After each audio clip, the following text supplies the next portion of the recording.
Okay, everyone. Now, what is normalcy bias? Now, basically, in human terms, it means that if something becomes normal, we as people are reassured by it. In other words, if everyone's doing something, especially in our social network, we're more likely to do it. So, if everyone's going to vote Conservative at the next general election in your family or social circle, you're more likely to vote Conservative.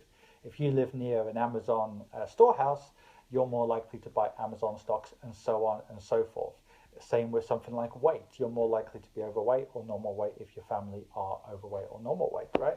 Now, in many situations, this is pretty harmless, but when it comes to investing and also business, this can be one of the biggest things you need to overcome.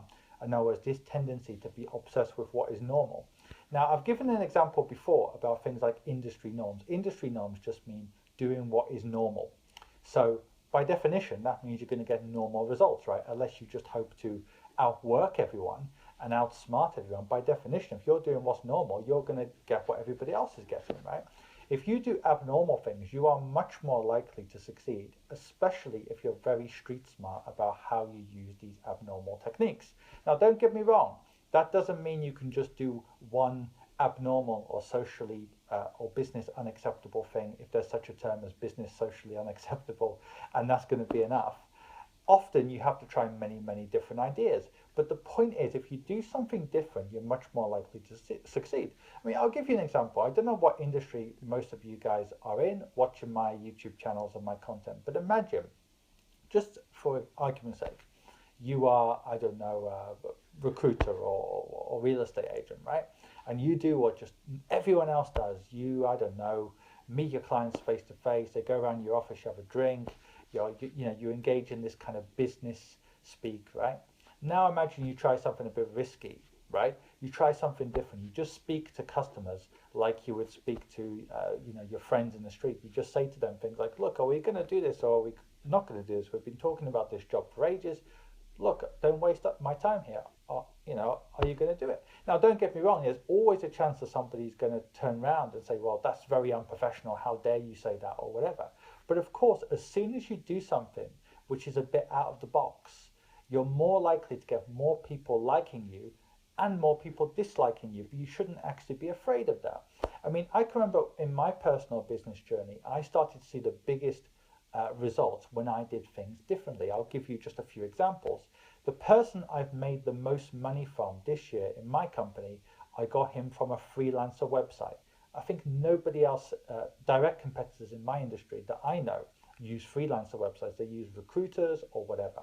Likewise, most people in my industry are quite old fashioned compared to a lot of industries. They go to one location, they see clients face to face or whatever, or it's something like the apps which don't have human interaction. Whereas what I've done is I have a global remote model where I don't meet my clients face to face, at least in the initial interaction. But you know what? Since I've done that, so many people say it's so refreshing. I really like it. It's really efficient. But there's some people who don't like it, but that's fine. But the net result of things like this has been incredible for me. Likewise, when I started out in finance, I would do things like, the fact find, the risk profile, and all this nonsense. And most people out there didn't like it. As soon as you do things which are socially unacceptable in your industry, you are much more likely to gain traction. And the same thing when it comes to your personal financial life. Right? If you do what everyone else does, get into loads of debt, get the biggest house possible for your needs. Really stretch yourself to get that huge mortgage. Show off to people who you don't even like, buying things you don't even need to impress people that aren't even thinking about you.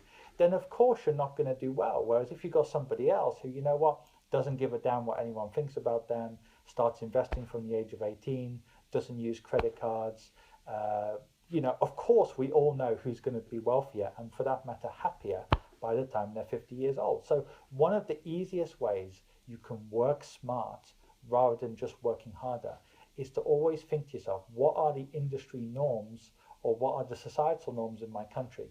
How can I break some of these in a profitable way? Okay, everyone, have a good day.